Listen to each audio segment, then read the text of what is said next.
Oh là là, en ce moment, il n'y a que des problèmes. Que des problèmes. Qu'est-ce que tu fais là, toi? C'est pas encore l'heure, on avait dit... Ah, mais vous êtes arrivés aussi? Oh, salut les apprentis. Ah, excusez-moi, j'ai que des soucis. Eh ben justement, ça va peut-être me servir, ça. Calendula officinalis, alias le souci. Allez, on voit ça tout de suite. Générique. Salut à toi, bel apprenti. À la croisée des mondes scientifiques et paysans, entre histoire, science et magie, je te propose de partir ensemble à la découverte des plantes médicinales.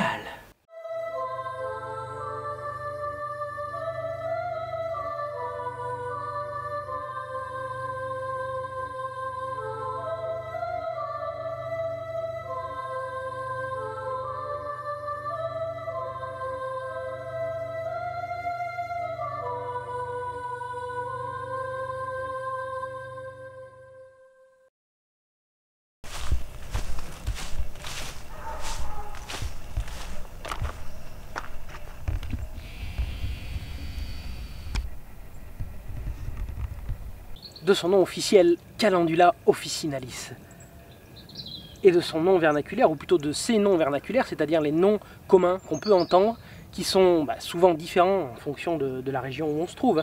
On va avoir par exemple fleur de calendule. Voilà, alors là les gars ils se sont pas foulés, hein. C'est-à-dire que Calendula officinalis, fleur de calendule, ouais, voilà. Après, on a quoi? Ah oui, fleur des premiers jours du mois. Alors ça c'est joli ça. Ça c'est joli, mais enfin ça fleurit tout le mois, hein. Si jamais on se posait, c'est pas juste au début du mois, puis après il n'y a plus rien. Ça fleurit tout le long du mois.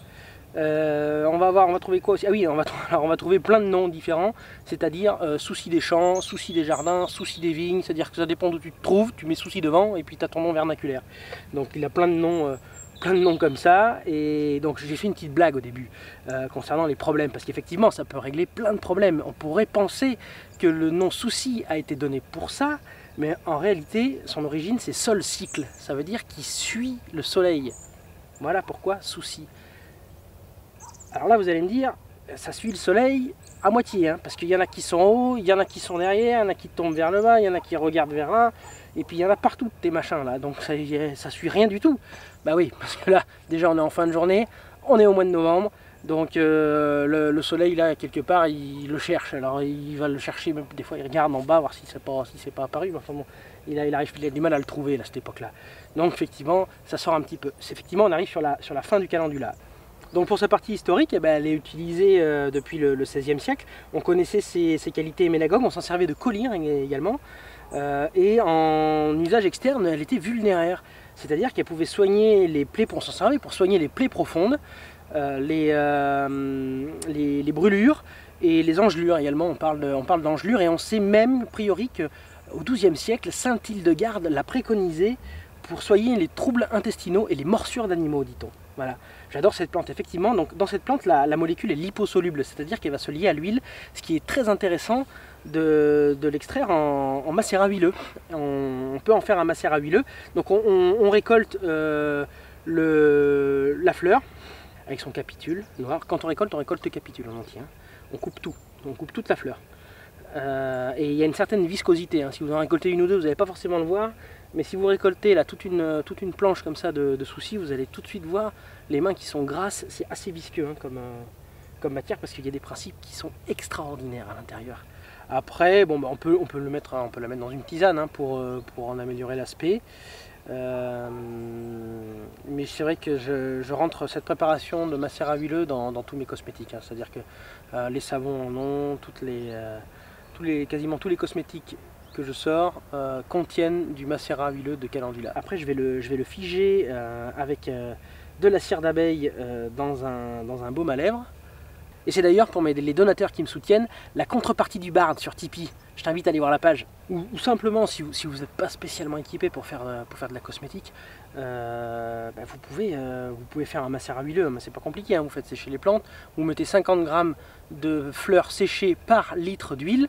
Vous laissez macérer 4 à 6 semaines, vous filtrez votre macérat, vous le gardez pendant 1 an et vous l'utilisez en huile de massage pour les peaux sèches et irritées. C'est extraordinaire, hein. Ça va faire le boulot, hein.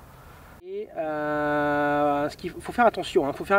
Il y a des coumarines dans cette plante, c'est-à-dire qu'au séchage on n'empile pas les fleurs, c'est très important ça, sinon ça va macérer, ça va faire quelque chose de toxique. On les laisse bien à plat, il faut que les fleurs soient bien à plat sur une clé dans un séchoir bien ventilé. C'est vraiment important de ne pas empiler cette plante et de la laisser sécher sans la chauffer tranquillement, mais de la laisser sécher correctement, presque une par une, j'ai envie de dire.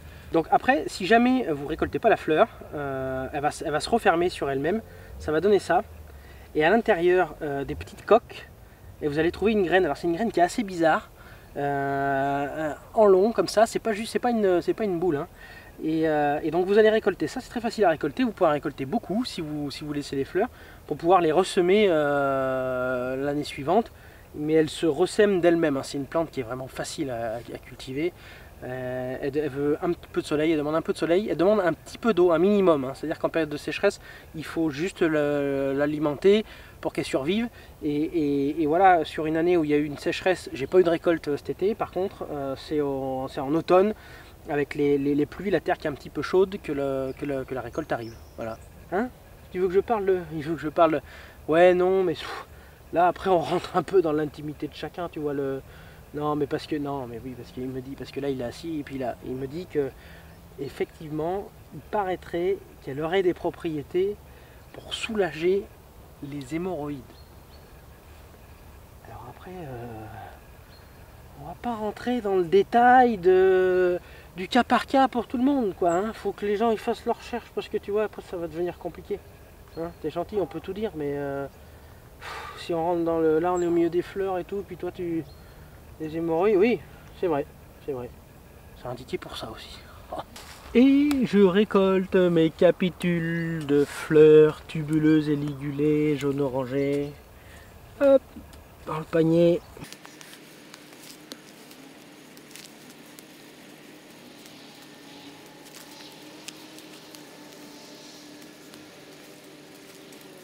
J'espère que je vous ai tout dit, hein, parce qu'après c'est récolté. Hein. Après c'est foutu. Hein. C'est foutu, mais pas exactement, parce qu'en fait, des récoltes comme ça, vous pouvez en faire tous les 3 jours quand ça va bien. Bon, là, c'est vrai que le temps ça commence à se calmer au niveau de la chaleur, ce qui fait que peut-être pas avoir des récoltes comme ça tous les 4 matins là. Parce que c'est pas non plus une Edelweiss le machin là.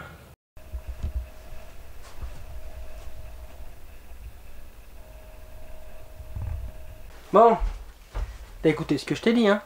Dans les plantes, il y a un composé chimique qui s'appelle les coumarines. Ça fait partie des plantes que l'on n'empile pas au séchage. On laisse bien l'étaler, il ne faut pas que ça pourrisse, il faut que ça sèche correctement, sans chauffer, à basse température. Il n'y a pas que des coumarines, hein. Il y a aussi des flavonoïdes et des caroténoïdes. Ça, on l'aurait deviné à la couleur.